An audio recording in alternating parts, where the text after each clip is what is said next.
Alright, so I'm gonna show you guys how to solo trial. Obviously not strategist, because strategist is gonna be hellishly hard. Replay. The units that you're gonna need in order to solo the trial strategist is simple. You're going to need this one right here. Obviously, I don't think you need Okiora. If I'm gonna be honest with you, I don't think you need Okiora. You need Ramen Guy. After Ramen Guy, you're going to need Black Stash. And then, for slow, Zeke, the most important unit, Aaron for shield breaking, and then Etri, which is gonna be important for stunning. Now, ASTDX, I think you could make do without her, but I feel like it's gonna be a lot better if you do it with her because it's gonna be very hard without her, okay?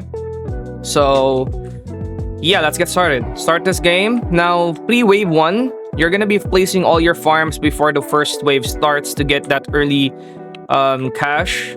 Now, okay. We're gonna skip wave. As you guys can see right here, I did stop wave skipping by around wave 9 or wave 10. I stopped the wave, which just makes it a lot easier, especially since you're doing it solo. Now, again, it's gonna be best if you have decent traits on your units. I think having like corrupted on your Aaron is just gonna be so amazing for this. Again, it's solo. So, by the way, I think solo might actually be easy as well. Okay, so for the first few waves, you just keep farming. You just keep doing this. Just keep farming, as you guys can see right here. You're gonna be placing your Zeke somewhere around here, by the way, to defend, and you're gonna be placing your Aaron somewhere around there. So you're gonna need to place down a defense unit by around wave 5. Okay, so I'm gonna place down one right here, and then one right here as well. There you go, you can see. Okay, they're gonna get hit after they go outside of that blue range. So Zeke cannot attack targets inside his blue range or inside his white range. So they're gonna have to be outside of his range. This is gonna be very important that you place him in here and not close to the middle, by the way. You're gonna see why in a little bit. Then you're gonna place down like a single ASTDX in there. Then by around wave 7, I think you're gonna start placing down some Aarons in here. Gigantification, and then gigantification. That's by around wave 7. And then by around wave 8, you should have a little bit of these maxed out. I think by around wave 9 or wave 10, this should be maxed out by around that time. Okay? Don't take any hard modifiers, by the way. Okay, so if there's a powerful enemy, okay, by around wave 8, you should upgrade your Zeke twice. The very least twice by around wave 8. Remember, the most important thing is your farm has to be maxed out by like wave 9. Okay, this is where I'm gonna stop wave skipping because there's gonna be a boss by around wave 10. And you're gonna wanna be fully prepared to meet that boss. Now you can stop by around wave 10. But here is gonna be another important part to take note of. There's gonna be a boss right here, or a shield enemy over there that you're gonna need to counter. And you can do that by placing a Blackbeard, setting him to shielded, which will target that enemy, setting your Etri to shielded as well, which will target that enemy as well. And then, yeah, that's pretty much it. You're just gonna have to hope that they can deal with the shields over there. That shield is pretty hard. Okay, shielded. One more. Okay, then I'm gonna place another ASTDX right here to target shielded as well. Alright, so after that, I think we should be good to go. Now you just pray that nothing leaks, but I think if you take it slowly around this time, you're gonna be fine. Wave 10, combining wave 10 and wave 9 is just gonna be a recipe for disaster for you. So again, it's gonna be much smarter to just take these waves slow, eliminate these ones right here, the ones with the shield, eliminate them as much as possible. Yeah. And if you do need to, if ever it becomes too hard, yeah, actually, never mind. The shield's already done. So as you guys can see right there, shield's already been dealt with. I think by around this point, you can now do like a wave skip, I think. make sure that you max out your farms before wave 10 or during wave 10. Okay, so here's a clip from one of my earlier tries. I'm sorry if I wasn't able to record this. So essentially the strategy here is you're gonna place an S-Death and a Zeke near the right boat, and this is going to be used in order to defend against the enemies at the right side. Now, as you guys can see right here, my placement of Zeke was wrong, and this is why I'm telling you guys to place the Zeke outside of that center area right there. Otherwise, this is gonna happen. But right here, you guys can see that my Zeke and my Aaron is actually, my Zeke and my S-Death is actually dealing with the Akainu boss that is coming from the right side.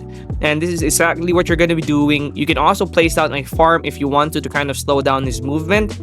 But yeah, essentially, Wave 10's problem is this Akainu. Once you deal with the shielded enemies in Wave 9 and the Akainu in Wave 10, everything is so much easier. They're basically the only hardest parts of this entire run. So yeah, that's pretty much how I cleared the Wave 10. Wave 10 is basically just Akainu. After you beat Akainu, you can now instantly skip and go to Wave 11 to Wave 14. You have to stop skipping before Wave 15 though. And you're just gonna go Wave Skip again. You can Wave Skip all the way until Wave 14. It's not very difficult. Okay. Get rid of you. So yeah, again, Akainu and the shield bosses are gonna be the hardest parts. So in order to deal with them, you're just gonna stop wave skipping around wave 9 to deal with the shield, and then don't wave skip at wave 10 as well to deal with Akainu, and then you should be good to go. To kill Akainu, you just place an S-Death right here, and then maybe a Zeke Titan right here, and these 3 units are going to be enough to deal with Akainu. He only has 300k HP. You could also place down a slow enemy if you want to, like right around here. I placed down a slow enemy there just for the sake of it. Sorry, I placed down a Blackbeard just for the sake of it. And yeah, honestly, you could even skip wave 14 if it's taking too long for you.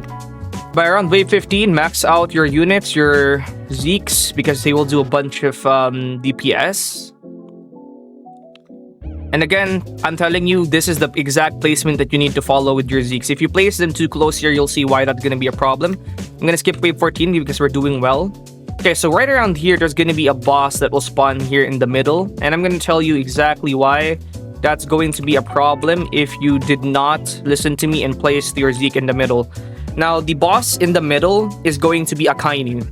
And the problem here is Zeke is your main DPS. And if Zeke, which is right here, if you place him in this center right here, and the boss is inside his white circle, Akainu will not be damaged by Zeke. So you have to make sure that Akainu is going to be here in the center, or in the blue range of Zeke, because he's your like main DPS unit.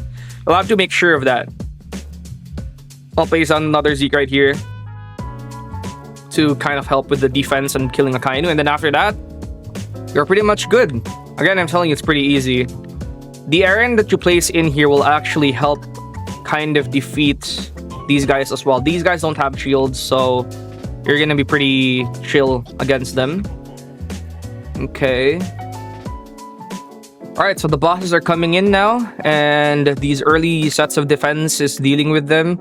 And Zeke is overall just a beast, bro. Zeke's range is too big to even just to be worried about any of these bosses. Even look at this, Zeke's range is so big that 2 Zekes can actually reach. 2 Zekes at the opposite side of each other can reach him. And the slow is doing so well as well. Take a look at this. This light marine boss is almost dead. Okay, we did get stunned, but I think we'll be fine here, because as he gets closer, we're gonna have this guy start doing damage. Alright, now this guy is gonna start doing damage. This guy is gonna be done in a little bit. 140,000 HP is just not high. He's going to be obliterated, I'm telling you. Okay, as soon as he's outside of his blue range, he's gonna get killed, as you can see right there. And now the only problem remains is this freeze guy right here, which will receive the same treatment that all the other bosses did with Zeke. Zeke is just way too good. They get shredded with Zeke, bro. Zeke is a diabolical monster.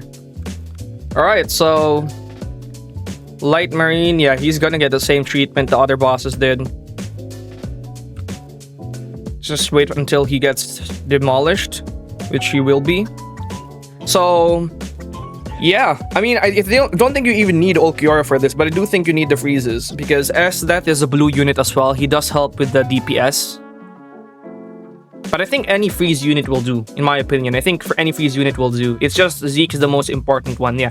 Now that you're done with that, you're gonna sell your Zeke right here. And this Zeke right there. And then place them like so. And this is in order to kill the last remaining enemies that are over there. And then after that, you should be good. There you go. Did it again. Cleared it again. 13 minutes. This one's slightly longer. My first clear was much easier, but yeah. GG's. GG's.